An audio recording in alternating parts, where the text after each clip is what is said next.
Hi, my name is Matthew Belisario. Welcome to my first official YouTube video. I did an introductory video a few days ago, but this is my first video where I'm going to actually talk about music. In this particular episode, I'm going to talk about one of my favorite progressive rock albums by a band called Marillion.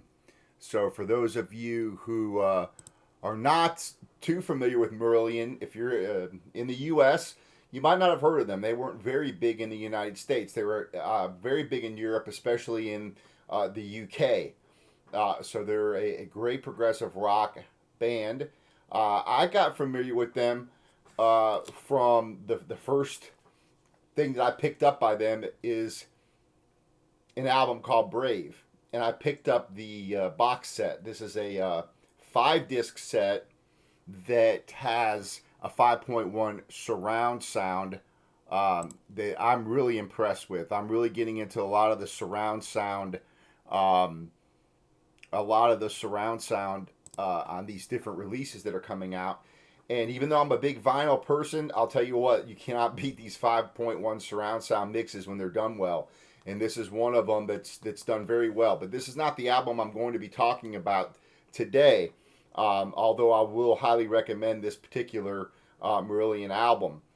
Now, but I will be doing a video on this one as well, called Brave. Today's video, however, I'm going to be talking about Clutching at Straws.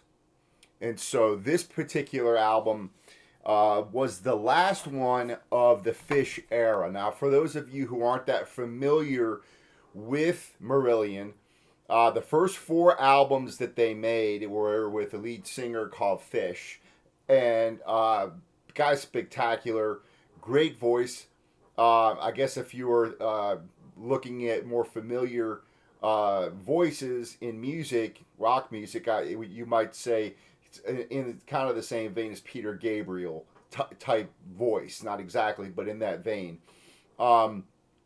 Very good lyricist. This particular album here, he writes some great lyrics, his observations, sitting in a hotel bar, just looking at all the different things going on around him and what he's actually living at this particular time while they are out touring. And this is this record here. I'll show you the discography here just so you can kind of get your bearings on this particular band. So the discography here, I pulled up just the studio albums from Wikipedia just to show you here. And as you can see, Clutching at Straws is the 4th album down, which is going to be the last actual album with Phish, the lead singer. And this is probably their best album. I would say, for me, they're out of the first 4 albums, I like the first one. Going in order, I think Clutching at Straws is my favorite. Then probably the first album. Then probably the 3rd album. And then probably the 2nd album, Fugazi. So that would be the order of my choice out of the first 4 albums personally. Now, as you can see where they chart there, in the U.S., not so much. Not very popular. But over in the U.K., you could see the first 4 albums fared fairly well over there.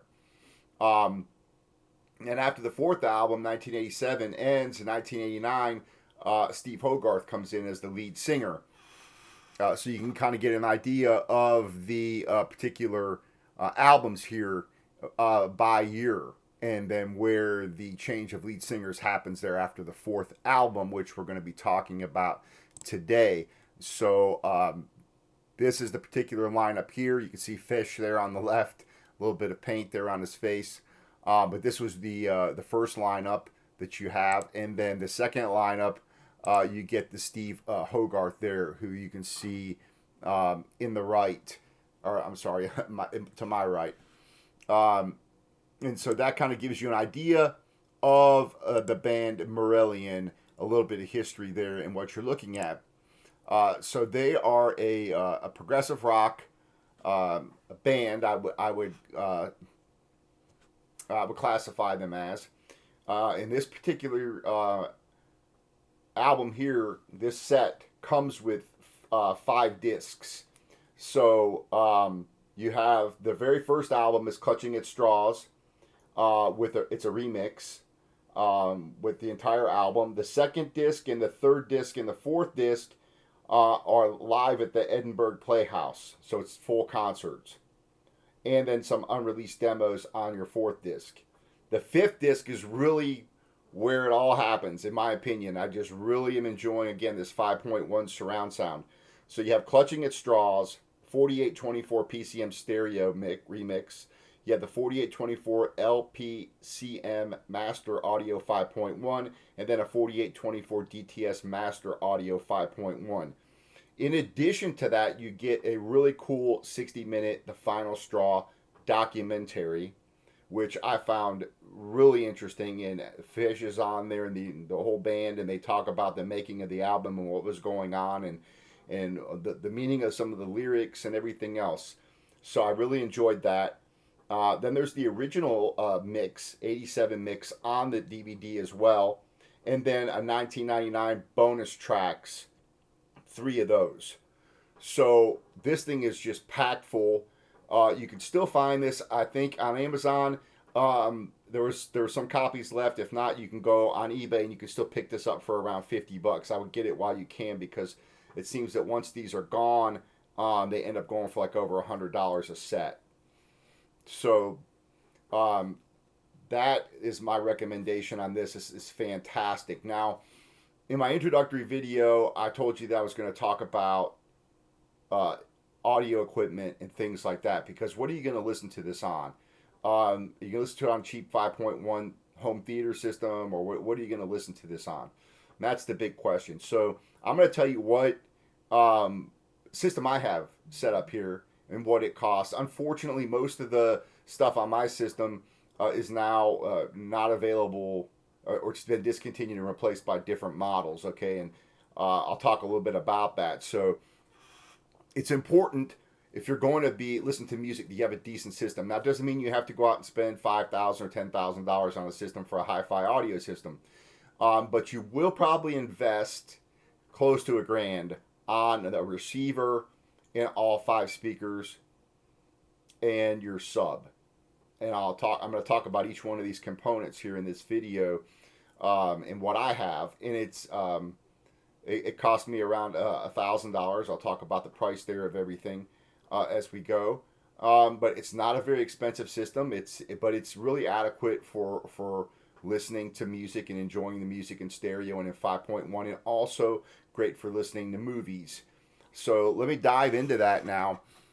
What I decided to get was a Denon AVR S640H 5.2 4K receiver. Okay, I got this on Amazon. This particular system here, it's 5 channels.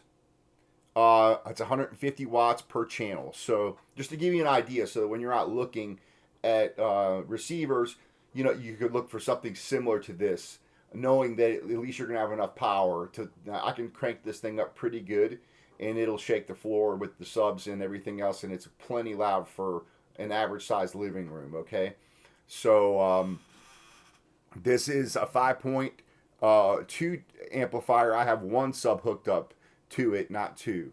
So you can put 2 on there if you want. Now,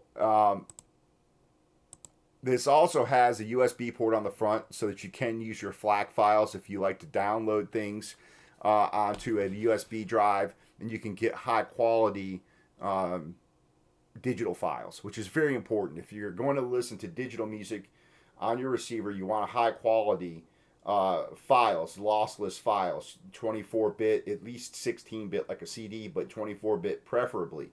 But you never want to go below like the CD standard.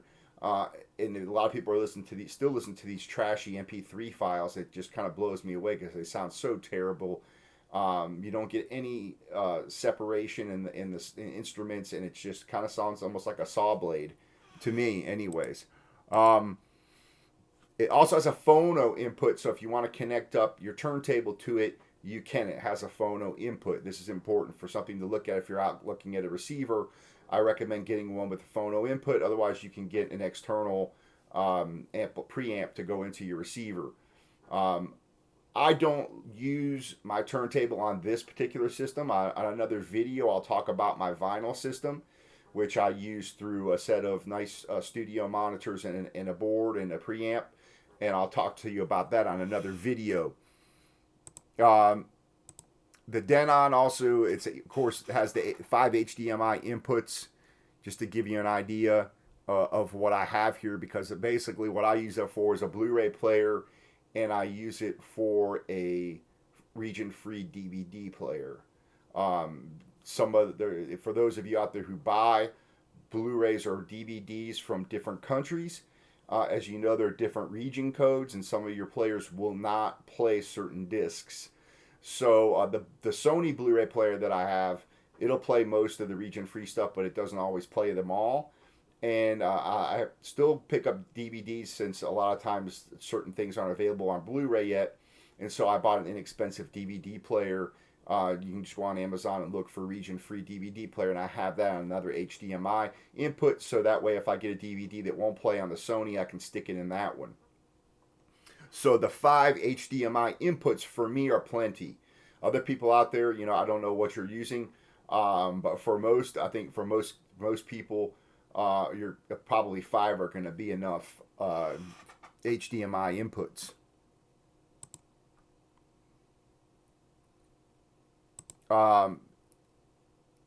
So you can also do streaming on this particular the Denon. I don't do a lot of streaming. I did, however, want to make sure that it would work with Amazon Music, because I do buy a lot of music from Amazon, and a lot of it shows up in the Amazon store. So if I do want to stream something from Amazon, I can do that. Now for the speakers. The front speakers, what I did was I got Pioneer for my front speakers, my center channel, and my rear speakers. And I decided to go with a Fluence for my sub. And I'll talk to you about that. So these particular speakers, I think, again, are discontinued, but you can probably find something very similar. These are standing floor speakers, and the specs on them are 130 watts each. So you got three, they're 5 1/4 woofers. You have the 1-inch dome tweeter. It's an 8-element crossover and 130 watts power handling. Just to, again, to give you an idea, if you're out there looking for speakers, this particular speaker seems to do really well with what I listen to, and it also goes well if I want to listen to movies. So again, I'll talk about the price here towards the end of what you can expect to pay for these particular speakers. But just to give you an idea of what kind of power handling you're looking at. For the center channel, I also picked up the Pioneer SPC22 speaker, and this particular guy uses 4-inch woofers, 1-inch tweeter. It's got the 5-way binding post, 6-element crossover, and it's 90 watts. Again, just to give you an idea of what you're looking at there. For the rears, I picked up the Andrew Jones 4-inch. These are for my rear speakers, okay? And those are 80 watts a piece for power handling. On my sub, I got the Fluence. Now, it's important to get a really good quality sub, not just for your music, but also for your movies. So I really wanted to make sure that I can enjoy both my music and have something decent for my movies. And a subwoofer is important. The subwoofer was an expensive component to this particular setup. There you see the specifications. It's DB12 Fluence, front firing subwoofer. It's the power is 400 watts peak, 240 watts RMS. The price of these I paid was $300 for this particular subwoofer, so it was kind of expensive, but it will really shake the floor. It has really good sound to it. Of course, it has its own amplifier in the back, as you can see there. It's 400 watts peak, 240 watts RMS. It does have gain control on it, so you can turn it up to where you need to turn it up to and get really good sound out of it. I really enjoy with having this on the system. I had it was a while before I could afford to add this component, so for a while I did not have a sub. So when I added this, it really filled out the system nice and really added that extra bass punch for both music as well as movies. So there is you have it as far as that the system goes. Now for the price. So you can look here. This is what I paid on Amazon a few years back. You can see the receiver was almost $300. The floor speakers, um, were $100 each. Okay. The two rear speakers came together, I think, for $100, and then you had your center channel for $80.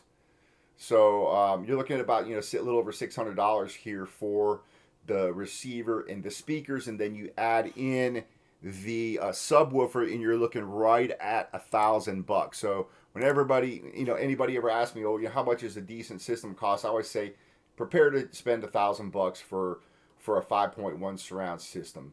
Now, as you probably know, there's the 7.1 systems now with Atmos, and you've got speakers above you and things like that. I haven't gotten there yet, so hopefully I'll be able to move in that direction here in the next year or two. But I'm really happy with 5.1 surround. I like the way it sounds. It's an adequate system for what I listen to. It's plenty loud, and it does sound pretty good. So there you have the system. Now, I wanted to close out this video by doing an unboxing. I enjoyed this Marillion album so much that I picked up the vinyl box set. So this is the box set that I ended up picking up. It just came in today. So I thought it would be fun to kind of do an unboxing of this particular set with you, and I'll kind of give you my impressions here as I open it up. So trust the old Amazon that I hate. I'm not a big Amazon fan as far as what the company does and how it operates. I haven't found any good alternative. I do try to buy music directly from the artists a lot of times if I can. And it, depending on this as being a UK company, I have ordered things from them directly before from the Marillion website. I didn't see this available on there when I went on there. So here we are unboxing the set from Amazon. Looks like it's at least decently packaged. They didn't just throw it in the box and have it rattle around like they do. As you know, if you buy albums from Amazon, you got to be careful because a lot of times they just throw it in the box and the thing bounces around and the corners are all bent up and everything else. So good packaging on this. So here we are, box set. If you can see here, let me see if I can get it in here where you can see it without the reflection so much. Looks like it's a pretty nice set here. I'm going to go ahead and open this up and take off the plastic and show you what's inside of it here. So I'm pretty excited. Again, it's been a long time. I'm pretty new to this band, and it's been a long time since an album has really just resonated with me to where I'm just like, wow, I really got to get this on vinyl now. I enjoyed the 5.1 so much that I'm going to go ahead and pick up the vinyl box set. This ran up right at $100. So it's 5 LPs. Here's the book. This looks pretty cool. Looks like a lot of cool pictures in here. Looks like a bigger version of what comes in the other box set, the CD box set. Just in bigger print and history of the band and pictures of the band. And so it looks like it's about 23 pages. The book that comes with it has all the credits and everything there, and anyways, I really like these types of box sets. Here's some cool pictures of the band here, back when the album came out and on tour. Um, so that's the booklet that comes with it. Pretty cool. They did a pretty nice job with that. It's really nice printing there. Nothing cheap there. All right, LP1, Clutching at Straws, the Andy Bradfield and Macintosh remix, side 1, first 3 songs, and then side 2, the second 3 songs. Let's check out and see what kind of paper this thing is in. It looks like it's fairly slick paper, so you're not getting the cheap paper that'll scratch up your records. I'm a big fan of replacing this inner sleeves with like MoFi sleeves, Mobile Fidelity. That way they don't get scratched up when you slide them in and out. This seems like it's pretty well made, where it's slick. It'll probably be fine. I might consider putting them in MoFi sleeves anyways, but decent job on the packaging there. LP2, the rest of the album, Clutching at Straws, next 3 songs, pretty cool pictures. Next 3 songs here. Third disc, Clutching at Straws live at Edinburgh Playhouse 1987, Michael Hunter mix. And these are kind of matte. They're not shiny. The outside part of them matte, but the inside part's kind of slick, as I said. So I think that your album should be safe. LP4, the Clutching at Straws, the concert continued there.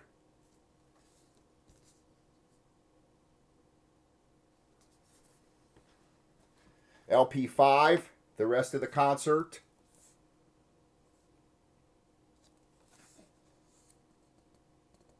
And I'm going to slide one of these out just to take a look at the record itself. Now, I like to, when I take the records out, I don't like to touch them with my fingers, ever. So what I usually do is, whenever you handle the records, you don't want to get your fingerprints on them, ever. You don't want to get any oil on them, so I always use like a nice felt cloth to hold them by. And there you can see the label, what you're getting. Which way? There we go.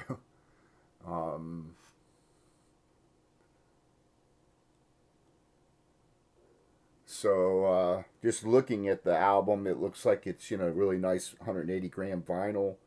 I always like to just run. You can tell when you run your arm over the top of it, not touching it, obviously, but you can feel if there's static on the record album. Easy way to tell.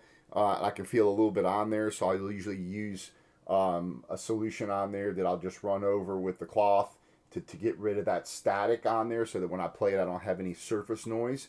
And it usually, most of the albums that I buy are usually have some kind of static you can feel with the hair on your arm. A little bit of that static that kind of makes it stand up. So very nice job there, though, on the labels. Nice pressing. I'm really excited to dig into this and listen to the stereo mix on vinyl. So that's the video for today. I really recommend this particular album if you're a progressive rock fan or a fan of just good rock music. The bass mixing on this album and the drums are incredible. All the playing, all the instruments sound very well.